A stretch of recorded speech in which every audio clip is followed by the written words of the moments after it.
మన అందరం cool drinks తాగిన తర్వాత వాటిని పడేస్తాము. అలా కాకుండా వాటిని ఇలా ఉపయోగించవచ్చు. మనం ప్రతి నెల కిరాణా సామాన్లు తెచ్చుకొని వాటిని పురుగులు పట్టకుండా ఉండాలని ఫ్రిడ్జ్లో పెట్టి ఫ్రిడ్జ్ని ఒక స్టోర్ చేస్తుంటాము.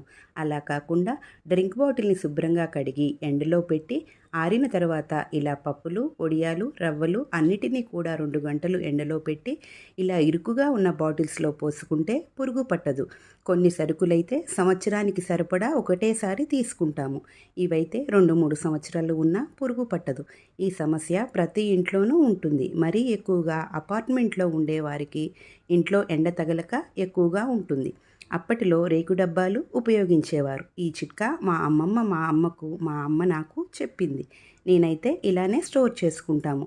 ఎన్నిటినని ఫ్రిడ్జ్లో పెడతాము. ఇలా అయితే ఈజీగా కనపడతాయి. ఇక మీరు కూడా ఒకసారి ప్రయత్నించండి. నా టిప్ నచ్చిందా?